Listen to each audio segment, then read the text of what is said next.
Evening, everybody. I'm Derek Day, your host tonight, and I want to talk about something. Let me see if I can adjust this on Instagram real quick and make my face a little bit bigger. Yeah, there we go. Because there's something I want to talk about. Today is the day that we observe the birthday of the Reverend Dr. Martin Luther King Jr. And I find it interesting how people frame Dr. King these days. That they want to focus on the nonviolent aspect of his campaigns. They want to focus on the Christian aspects of his campaign, and frequently they whitewash his history. Let me tell you what I'm saying.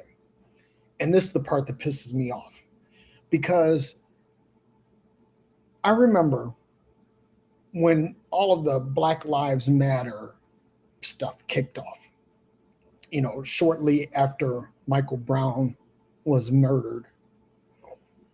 And I had white friends and white colleagues that would say to me, why don't you protest like Dr. King?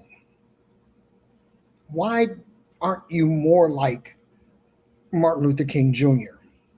And I think that that's a really interesting take, because what Dr. King was about is not what he's portrayed to be about today. Let me tell you something.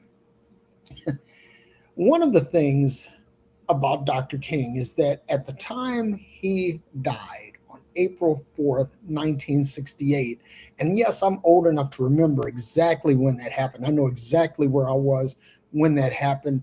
My dad and I were both homesick that day. And I remember the news breaking in with the announcement of his assassination. And at the time that he was assassinated, Dr. King was one of the most hated people in America. He was not beloved by everyone. Everybody wasn't on Dr. King's jock about, oh, we should just judge everyone by the content of the character and not the color of their skin. No, that was not the case. That he was considered to be a present and clear threat to the American way of life. That's where Dr. King was. And I posted something on Facebook today, and I stand by this 1,000%, that America, particularly some aspects of white America, love the concept of a nonviolent dead Dr. King than a Dr. King whose legacy of social justice and economic justice and racial equality, that these living aspects of his life are just completely blown off the table. Now, you can sit up and argue with me if you want, and you can go quoting shit from Dr. King if you want. But what I'm going to do tonight is I am going to share some of the things that I found that were some of the more challenging quotes by Dr. King. And listen, Dr. Stacy, Stacy, I can't think of Stacy's last name. I, um, it'll come back to me in a minute. But anyway, she posted something on her Facebook about people coming on her to check her about, what things that she said about Dr. King, and I was really feeling her, because you want to say, you want to quote, "I have a dream," but you want to ignore the letter from a Birmingham jail. And if you have to pick between the two of those, the letter from a Birmingham jail is a far more salient, far more relevant piece of work. And it pisses me off that they just, people don't want to address these things. And so this is the one thing, people talk about riots, and I'm gonna tell you something, man. Nothing gets a certain aspect of this country's draws in a bunch more than riots. Because they'll say, well, that's not like Dr. King. He wouldn't tell people to riot. No, this is what Dr. King said. He said, a riot is the language of the unheard. And he said further that the reason why it is unheard because that America continues to not hear the cries of the oppressed. That's why the riot is the language of the unheard. This is why. I mean, and that's an uncomfortable quote. That's something that people get pissed off at because they want to think, oh, well, just Dr. King, he was so peaceful and so nonviolent. That toward the end of his life, that Dr. King was packing heat, that he was carrying a 38 revolver with him pretty much all the time. And and then this is another thing too, right? This is one that really pisses me off because they say, well, liberals today would be angry with Dr. King because he espoused conservative Christian values. Man, that's bullshit. He espoused Christian values, but if you go back and look at Christ, if he existed, I had to throw that in there, if he existed, was a socialist. He talked constantly about how to deal with the poor and comparing and contrasting the rich and the poor, and why I mean, Jesus spoke the language of the marginalized and the disenfranchised. And all of y'all out there that want to ignore the red letters and pretend that Jesus didn't say these things, well, I'm going to say, fuck you. Serious. Because honestly, you're wrong. You're just dead wrong. And then on top of that, you want to reframe Dr. King with your incorrect interpretation of Jesus. And so when people get to the point, it's like Dr. King has said something else too. He said that the summer. Let me see if I can find this. And I can't. I have it actually in a meme someplace, and I'm going to post that later. But it's like the season of riots is spawned by the multiple seasons, the aggregation of seasons of oppression. Listen, you can't put something in a pressure cooker without giving it a relief valve or release valve. Because if you don't, what is under pressure will eventually explode. That's the way it works. And I use this analogy on me and Aaron's show on Friday. But if you ever have pulled up alongside of a bus or a tractor trailer, you'll hear them, psst, you'll hear that air releasing.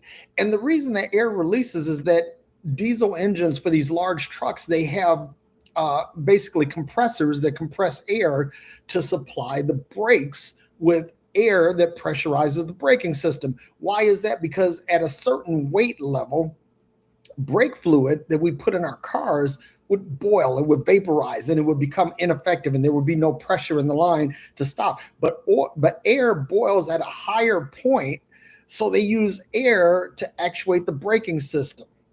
They use air to manage a lot of the systems on heavy trucks and buses because of that, because the truck can make this pressure simply by turning a compressor that's bolted onto the engine. Now, what happens is that so to protect the truck, to protect the driver, and to protect all the pedestrians and all the other cars out on the road, trucks have a pressure release valve. And that's why you hear that psst when the truck stops or while it's moving, because when the air tank is full and there is enough air to pressurize all the requisite systems, then all the rest of the air is bled off until the compressor knows that it's time to make more compressed air. So that's another thing too. And this is another one too, where everybody talks about how Dr. King was nonviolent, and he says, I do not condemn violence in all circumstances. I cannot say that a man who is being attacked by a mob and is being lynched should not defend himself. We're not just supposed to go quietly into the night when we're being shit on. You have the right dare I say, the responsibility to defend yourself, to put your dukes up or get your gat up, whatever it takes. But you ain't just supposed to roll over and be rumrolled by somebody because they want to take away your rights. I'll tell you personally, I would rather go down fighting. I would rather go down in covered in blood than to just roll over and say, do what you want. I'm just going to turn the other cheek. No, no, no. The other thing too is that people say, well, if Dr. King were alive, he'd be a Republican today. And I say that is hella bullshit because Dr. King, first of all, was a socialist. Let's make no mistake about that. He was anti-capitalism. And it was to the point where he had been investigated by the United States government as being either a communist or a communist sympathizer. This is how they viewed Dr. King while he was living and breathing. See, the thing is, the history can whitewash a whole lot of shit when it's over and done with, once the person is gone. And they can reframe them in the way that makes sense to them, or it fits their historical narrative. But this is what Dr. King said about capitalism. He said the evils of capitalism are as real as the evils of militarism and racism. The problems of racial injustice and economic injustice cannot be solved without a radical redistribution of political and economic power. And that was a speech that Dr. King gave to the Southern Christian Leadership Convention in 1967. Are you catching this? So Dr. King was not a conservative Christian. And another proof of that is that one of his chief of staff, or one of the leaders in his organization, was Bayard Rustin, a man who was a homosexual during that time, but they played it down because they didn't want to offend people. But Dr. King supported Rustin. And dare I say, matter of fact, Coretta Scott King, Dr. King's widow, was an ardent supporter of LGBTQ rights. She didn't come by that in a vacuum. She was just kind of carrying on the legacy of her husband. And their children, Martin III, Dexter, Yolanda, and Bernice, they all carried on that same tradition. Because you can't say that you love everybody and exclude anybody. If you say that you exclude anybody, you don't love anybody. Period. Full stop. But let me keep going. Because the other thing too, this is where Dr. King's assassination came. Because as long as you're talking about civil rights, they're like, whatever it takes to keep the Negroes quiet. That's kind of how white people were back in the late 60s. They didn't care about that. The capitalistic establishment, the military industrial complex, they didn't give a fuck about that. But they did when Dr. King started speaking out against Vietnam, and then he started speaking out about the military industrial complex. And he says a nation that continues year after year to spend more money on military defense than on programs of social uplift is approaching spiritual death. Y'all, we are here. We are in the big scheme of FA and FO. we are dead smack in the middle of FO. And now we have someone who's occupying the White House who wants to exclude diversity, inclusion, and what is it? Equality. He wants to exclude anything DEI because that's offensive to his constituents. And y'all know who you are. Things like taking the Tuskegee Airmen out of the Air Force Academy curriculum. Whitewashing that part of history. The air fryer's going off. Sorry. So you have that, being eliminated from history. The bust of Dr. King that had sat in the Oval Office since 2009 is now removed under this guy. There is no minority representation in his cabinet at any level, at any meaningful level. This is a guy who said that white people wound up faring poorly because of the civil rights movement, as if the economic pie is finite. See, that's another thing too. Y'all got to get this shit out of your head that says that just because I'm getting more that you're getting less. No, that just simply means that I have a seat at the table. It doesn't mean that you're losing anything. And that's how this current president, air quotes, how he's framing things is that basically, that if you give black people anything, then white people are going to suffer. And that's not the way this works. But let me keep on going. And the other thing too, Condoleezza Rice has said one of the most profound quotes that I had ever heard. She said that the birth defect of the United States of America was slavery and racism. And just like I always use this example because I can talk about me, I was born with what was called a club foot. That means that my foot was deformed, and in order to correct it, they had to break my foot, set it in a cast so that I could go on and live a normal life. If I had not had that operation done as an infant, I would have my walk would have been messed up. I would have never been able to play sports. I would never have been able to serve in the military, and I would not be the person that I am. I wouldn't have the level of confidence that I have today because I would be dealing with this defect, and that defect would have cheated me out of a lot of opportunities. See, the thing is that America sees itself as this shining city on a hill, and it could have been had the founding fathers said, hey, listen, maybe when we talk about freedom, that we talk about freedom for everybody. Maybe that when we're talking about getting our independence from Britain, then we should give independence from whites to blacks, give independence to Native Americans from whites, let independence, let freedom ring, as Dr. King said. Let freedom ring. If they had done that in the beginning, then America would have truly become the shining city on the hill. Instead, America has become a festering pile of shit that's led by shitmongers.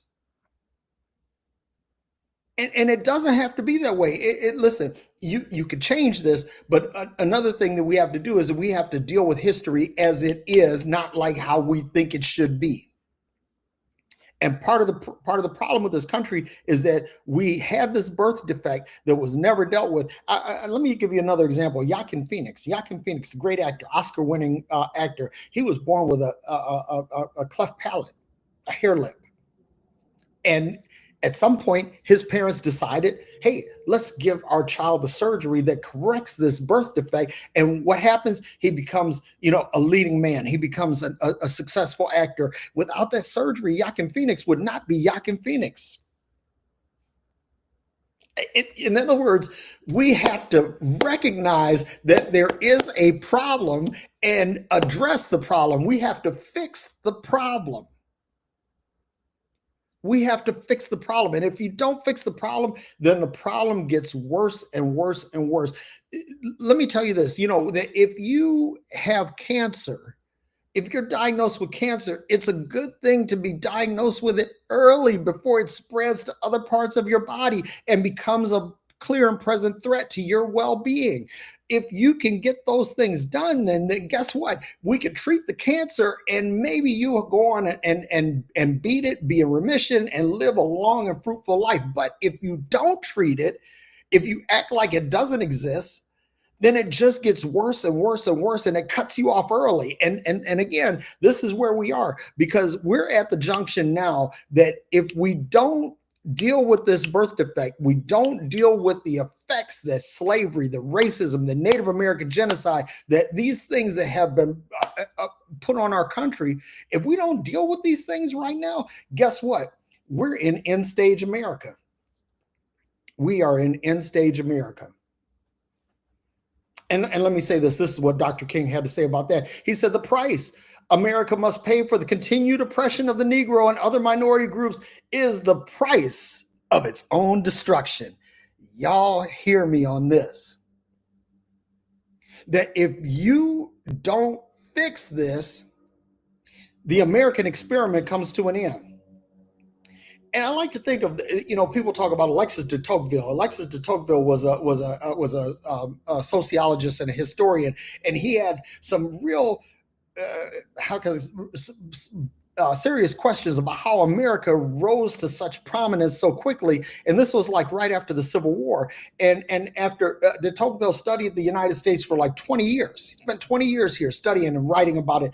And one of the conclusions that he came to was that America is great because she is good, that if America ceases to be good, she'll cease to be great. The problem with de Tocqueville's analysis is that he only saw one aspect of the American whole. He didn't see the whole thing. He didn't see the dirty underbelly of America. He didn't see the racial oppression. He didn't see the genocide. He didn't see the apartheid. He didn't see any of that stuff. He didn't see the economic and political disenfranchisement. He didn't see these things. So if he didn't see them, he couldn't report on them. So he was convinced that somehow America was good because America had this quote unquote Christian foundation. And while I'm here, let me say this about that, because if you take your morality from a book that tells you how to treat your slaves, you might need some revision in your moral compass. You might need an adjustment, because this went off because here's the thing, the God of the Bible had two choices: either ban shellfish or ban slavery. And guess which one he banned? Shellfish. And again, listen, I don't want to mess with anybody's beliefs, but what I do want to mess with are belief systems that are used to oppress people. I want to make sure that I clear that out. So there, another quote that Dr. King said, these are all uncomfortable quotes. These are not the quotes that you typically hear on MLK Day. But he said that white Americans must recognize that justice for Black people cannot be achieved without radical changes in the structure of our society. In other words, if we're not willing to change the power structure and the power apparatus, how these towers are structured, then again, we are in the FO stage of FAFO. And if you were looking at one of those maps, like in the mall, it says, you are here. You are here. And this is another thing too, is that one of the things that came out of the Black Lives Matter movement is that I saw a lot of white allies manifest themselves. And I think that that's wonderful. I think that when people come out and not only speak up and speak out, but actually lock arms and say, hey, I'm with you. I empathize with you. I have compassion for you. I'm going to do this with you. I'm going to be by your side. And those folks, I really, really, I went out of my way as a Black man to protect them, because they used to take a lot of shit from us, but I did because, these are allies. But what there was more of than anything else are the quote unquote white moderates. And the white moderates, I have a special treat for you, because this is what Dr. King had to say. He said that whites, it must frankly be said, are not putting in a similar mass effort to re-educate themselves out of their racial ignorance. It is an aspect of their sense of superiority that the white people of America believe that they have so little to learn. The reality of substantial investment to assist Negroes in the 20th century, according to Negro neighbors in genuine school integration, is still a nightmare for all too many white Americans. These are the deepest causes for contemporary abrasions, resonant resolutions, and about brotherhood fall pleasantly on the ear, but for the Negro, there is a credibility gap that he cannot overlook. He remembers that with each modest advance to the white population promptly raises the argument that the Negro has come far enough. Each step forward accents an ever-present tendency to backlash. I mean, if you want to hear more about how Dr. King felt about the white moderate, because I've always said that if you find yourself in the middle of the road, guess what? Your ass is going to get run over. You need to be on one side of the road or the other. Because if you're in the road and not moving, you are going to get run over. You are going to get run the fuck over. And that's the truth. But if you want to know where Dr. King really fell on the whole white moderate issue, you need to read the letter from a Birmingham jail. And when you read it with an open mind and a clear conscience. Let the words marinate in your mouth. Let them marinate in your spirit. Meditate on them, contemplate them, and let those words speak change to your heart. So let's keep going here. I love this one. This is also from the letter from a Birmingham jail. Dr. King said, "We know through painful experience that freedom is never voluntarily given by the oppressor. It must be demanded by the oppressed." You know, and again, people say, well, maybe we should just protest like Dr. King. You know, y'all know that Dr. King had fire hoses turned on him, that Dr. King took beatings, that Dr. King was arrested, that there were multiple attempts on the life of Dr. King, and he withstood all of these things. Why? Because he felt that that his life was not worth more than all the rest of ours. And he wasn't just banging the drum for him, his wife and kids, and his generation, but Dr. King was looking downrange. He was looking at the progeny. He was looking at people down the road. He was looking at posterity. And that's what we need to do. It's like, if you say that you love this country, but you support Donald Trump and his administration, you, my friend, are a fucking liar. I hate to break it to you. I hate to be the bearer of bad news, but you are a liar, because you know, anybody with any kind of moral compass, they know that everything this man is doing is ill for this country, that it bodes ill.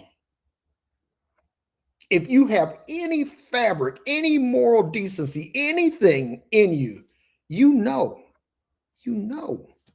I mean, you don't think, you know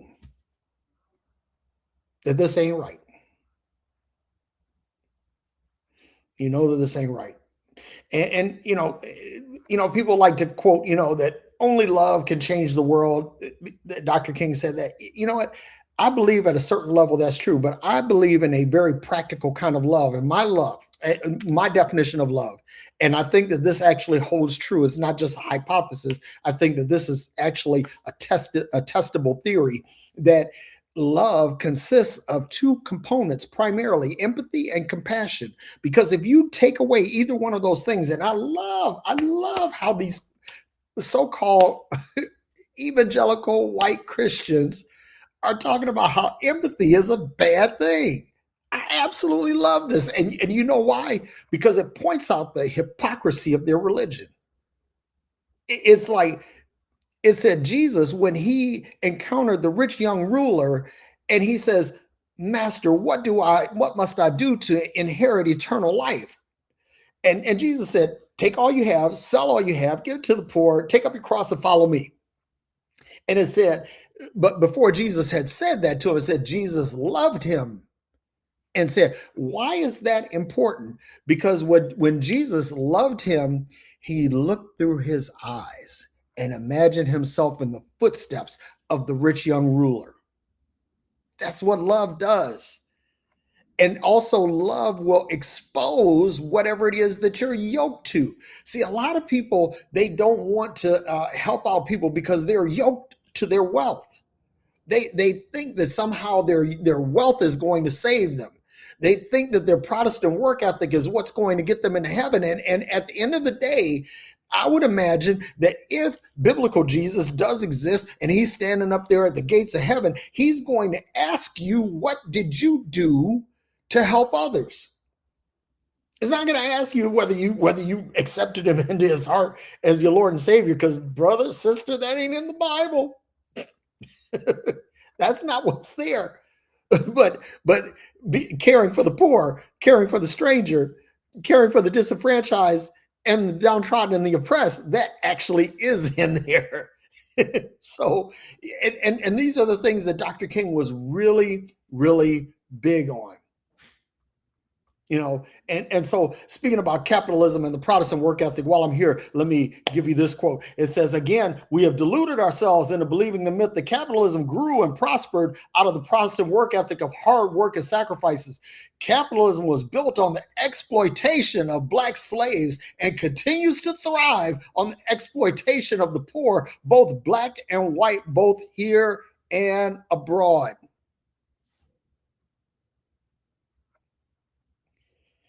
Last but not least, Dr. King said that when we're coming to Washington, we're coming for our check. In other words, Dr. King recognized that this country owes Black Americans, Native Americans, a debt.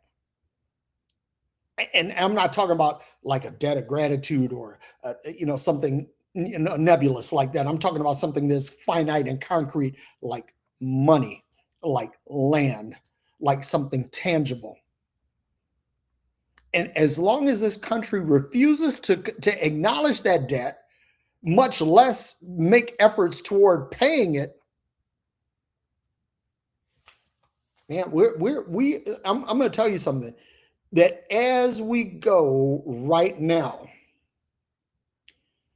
we are on a sinking ship. And I'll tell you something else, that if you don't know this, that when the Titanic went down in 1913, that it was the poor people in steerage that knew what was happening first. The people on the upper decks, the people in first class, they were the last to know what was actually happening on the Titanic. They were the last to know that the ship was sinking. And I'm going to tell you something, if you think that money is going to insulate you from this, you are mistaken. You are mistaken. But y'all listen, I just want to say this. My call to action is this. Can you please stop treating this as some kumbaya type of holiday where we just say, can we all just get along? And start treating this as an occasion to ask the hard questions. What went wrong with the founding of this country? What went wrong leading up to the Civil War? What went wrong after the Civil War and during Reconstruction? What went wrong when Jim Crow and apartheid became the law of the land? What went wrong when we were struggling to integrate schools, integrate the military, obtain simple voting rights, the right to live anywhere? What went wrong? And what went wrong that caused the current administration to be in power? Because that's the question. That is a hard fucking question. I know the answer, but I'm going to leave that to you. I want you to marinate on that question. I want that to roll around in your mouth until you taste what the rest of us have to feel. So that's what I have. And I'll be back starting tomorrow with the Kaizen Way moment, the Kaizen moment on Facebook and on TikTok and other venues, here on Instagram as well. Facebook, because I'm on two platforms at one time right now, so I'm not trying to show anybody love over the other one. But listen. And then also the Kaizen Way podcast will be coming soon. And then also Aaron Tomlinson and I, we actually came up with a name for our new reformed or refactored broadcast, and we call it Growing in Real Time. And that's what this little fireside chat with you guys is. This is a moment of growing in real time. If you take it for that, if you take it and listen with an open mind, because I'm not trying to be critical. I'm not trying to put anybody down. What I'm trying to do is I'm trying to be a voice in the wilderness that helps people hear what is going on in the lower decks. and the ship is sinking, but we can still salvage it. But we need to get the people on the upper decks to get involved. So until the next time, may you be happy, may you be well, may you be filled with peace.